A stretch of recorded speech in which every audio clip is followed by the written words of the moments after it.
Johnny Mac is with us here on the Sports Bash Live 97.3 ESPN. John, welcome in. How are you? Welcome back, guys. I like the write-in idea. And we already know what the favorite segment is, don't we?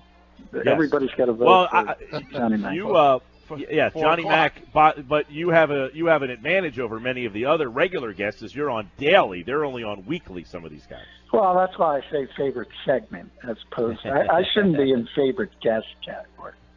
Right, exactly. So it's funny, by the way, the other day I had a guy come up to me. It's amazing how many people will comment about your segment on the show. It's like, I said it's akin to you have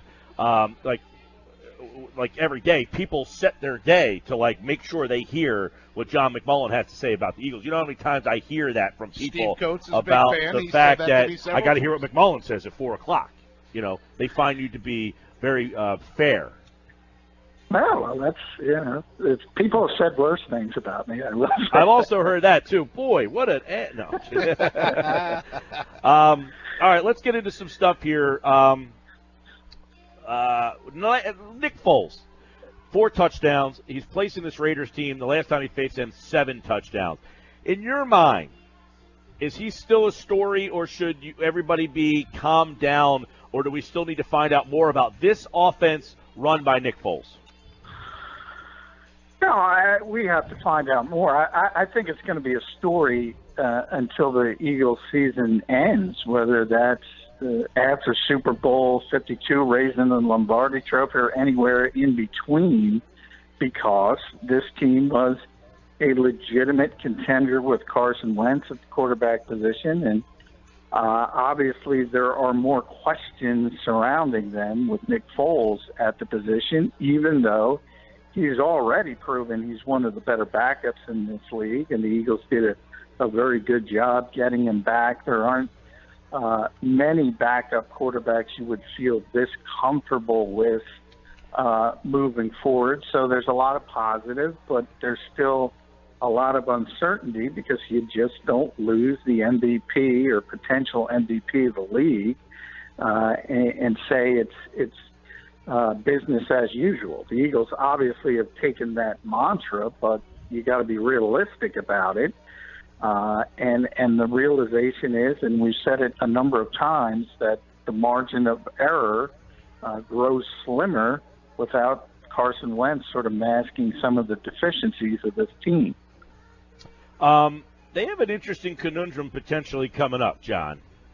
You have Minnesota playing Saturday, the Eagles playing Monday. A Minnesota loss, the Eagles game Monday night really has no meaning. How would you advise them to move forward with particularly Foles, who hasn't played a whole heck of a lot? I read your piece about Sudfeld. They seem to like him a lot.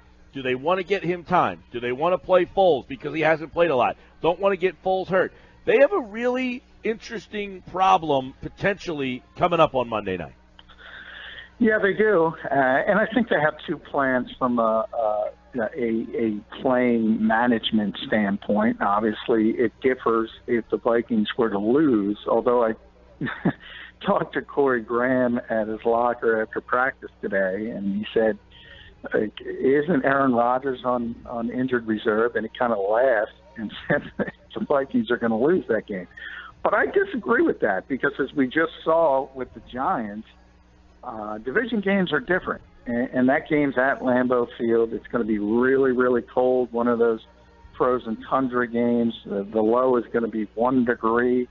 So I think there's a chance Green Bay can pull off the upset. And if that's the case, I don't think the Eagles are going to go at this Christmas night game with the same fervor. And not only from the standpoint of obviously the human nature of already clinching the number 1 seed, but from the coaching staff standpoint, I think they're going to start resting key players. But you mentioned Foles. I think Foles is different because I think he needs repetitions. I think if you look at the film, as impressive it is for a backup quarterback to throw 4 touchdowns, you could see him double clutching at times. You could see him not being sure of himself at times. And that comes from the fact he just hasn't played enough. So I think from the Eagles' standpoint, I really believe it would be better for them if Minnesota wins on Saturday and they're forced to win the game against Oakland, because I think they need those reps for Nick Foles. I really do. Then as you go to Week 17, you beat Oakland, you clinch the number 1 seed, then you sort of treat that like a third preseason game. You have Nick in for a quarter, maybe quarter and a half, and then you get some Nate Sudfeld reps. I think that's the best case scenario for the Eagles. Well, real quick on Sudfeld. I know you wrote the piece, and everybody seems. I heard Frank Reich talk glowingly about. If you ask everybody, they'll tell you this guy has been great.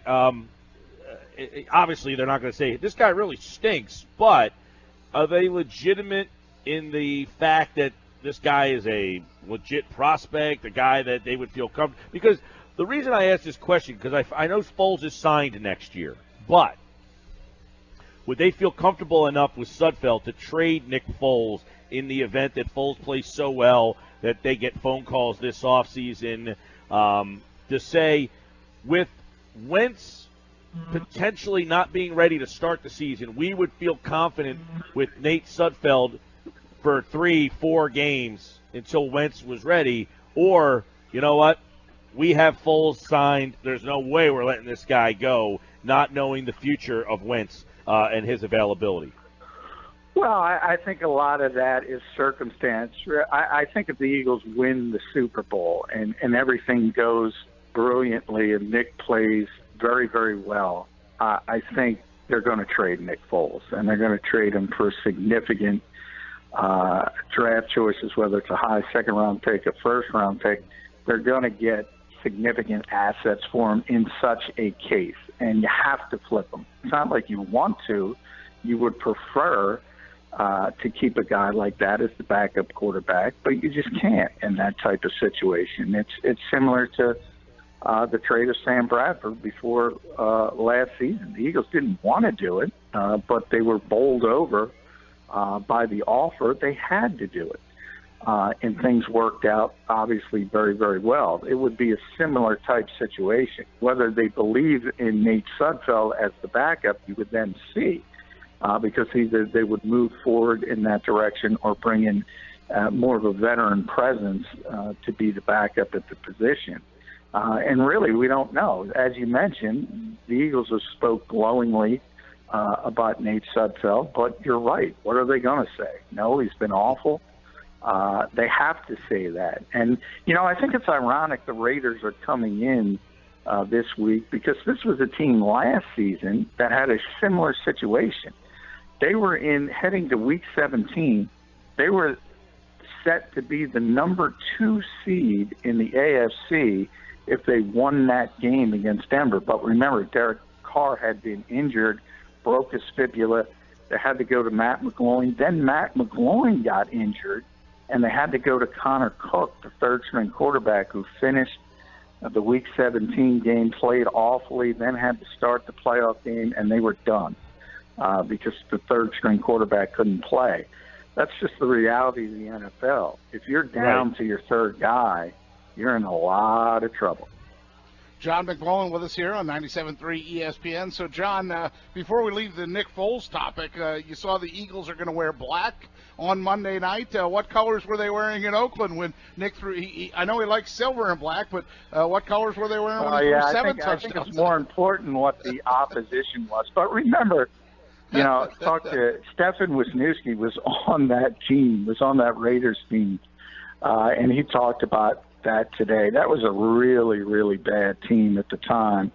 And I think, you know, people kind of forget, not only did Nick throw 7 touchdowns in that game, which only 8 people in the history of this game have done that, only 4 in the Super Bowl era. He had a perfect passer rating, 158.3, and he got pulled with 12 minutes left. 12 minutes left. He would have set the record. And he probably would have put it at 8 or 9, maybe 10. Who knows? That's how bad that Raiders team was. They've obviously been very, very disappointing this season. And as I said, last year they felt they were a legitimate Super Bowl contender until Derek Carr got hurt. They thought they'd come back and pick up where they left off. It hasn't worked out that way, but this is a much better team than that Raiders team. Still, so, let's not get ahead of ourselves and think he's going to even throw 4, never mind 7. What you want from Nick Foles at this point is no turnovers, which he was able to do with the Giants, except, from an interception standpoint. You had the strip sack that could have been a disaster, but that wasn't his fault. Yeah.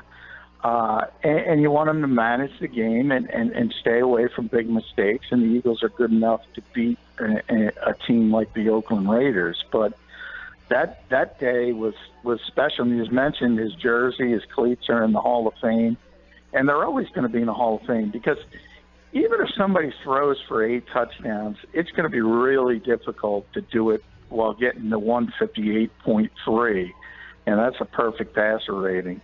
And Nick Foles is the only player in the history of the NFL to throw for 7 touchdowns in a game with a perfect passer rating. So from perfection and Hall of Fame type games to Ronald Darby, who admittedly did not have the best game against the Giants. In fact, he didn't talk after the game up at MetLife Stadium. You said you were in the locker room today. What's the latest on Ronald Darby? And is he quickly learning how passionate the Philly fan base is when they want a piece of you? Yeah, he is. He joked that everybody in Philadelphia's got a Twitter and Instagram and Facebook, and they're all trying to contact you. And he apologized and admitted he didn't handle the situation well. Obviously, I thought Ronald was too hard on himself. Obviously, he didn't play well against the Giants, but I don't think the defense as a whole played well. And Jim Schwartz kind of said that. And he got beat on a number of double moves. And if you're a cornerback in this league and you make mistakes, you get singled out pretty quickly because it's so obvious to everyone watching. But also remember when they were down 20-7 and looking dead in the water, it was his big play that turned the game around. So I think, he needed sort of a little punch up behind the scenes from the coaching staff and his teammates. I think he got it. He knows he didn't play well, but he apologized for the way he acted and blocking people on social media. And I think that's a positive step because this is, I always say, people don't realize this is the largest media contingency in North American sports, the Philadelphia Eagles. More beat reporters cover the Philadelphia Eagles than anyone else. Even New York teams, Chicago, any market you want to go to, and this is the team. And when you make mistakes, sometimes it's difficult for players to deal with. I think Ronald took a big step today by realizing that he can't let that kind of stuff get to him. John McMullen, our 97.3 ESPN Eagles insider and national NFL columnist. Follow him on Twitter at JF McMullen to get all things Eagles related, including this nugget that came out this morning, John, that you retweeted that I thought, that was pretty interesting. How he thinks he's moved some money with Brandon Brooks to help out the team. This is a little Howie numbers magic, right? Yeah, and he constantly does that. This is more of an off-season story, one we always talk about, and last year was a perfect example. When you look on paper, and the Eagles don't have a lot of salary cap space, and there's always a lot of hand-wringing about what can they do to fix this particular position or that particular position. I always say, don't worry about it, because it's how we want to play. He will create space, and he will do it in inventive ways. And he did it again with Brandon Brooks. He just converted some of the salary into a signing bonus, so it accelerates, and he created a little bit more salary cap space. And that's always the kind of minutia that he's doing that sort of makes him as good as he is at his job. And I've talked about it since he's been back. He's, as far as manipulating the salary cap, there might be people as good as Howie, but there's nobody better. And before I forget, is Brandon Brooks anxious or eager about his first Pro Bowl? I know you like that one, Pete. He is eager. He obviously, Brandon had some high-profile issues with anxiety disorders last season. You remember he missed 2 games, and it was really bad as far as he was vomiting and had issues. And he's been very proactive in trying to help others that have anxiety disorders. And he's one of the good guys on this team. And beyond that, he's sort of under the radar. I don't think, because there's so many high-profile names on this team, and even on the offensive line with Lane Johnson and Jason Peters and Jason Kelsey, they're sort of the headliners, and people kind of forget Brandon and how good he's been this season. To make the Pro Bowl as a right guard and Lane as a right tackle, it's really, really difficult. And it kind of tells you just how dominant he's been this season. And John, with a great article on our website about that, go to 973ESPN.com to read about Brandon Brooks and John's work. Yeah, John, a couple quickies real fast on the NFL. Thursday Night Football is back. The NFL said, submit your bids. They're back. I'm sure there will not be a lot of happy players. No, and I always said it's not going away until the real power here is with the television networks. They can say it's not back if they refuse to bid on it. But I don't think we're ever going to get to that point, because no matter how many stories you see about declining ratings or anything of that nature, from a TV standpoint, the people bidding on this understand the NFL, even if it's scaled back, is going to deliver better numbers than anything else. So from their standpoint, it's extremely valuable. And as long as they're willing to cut those huge checks for those Thursday games, they're not going away. John, real fast, Louis Riddick will interview with the Giants. I know a lot of people know him from his has interviewed with the Giants.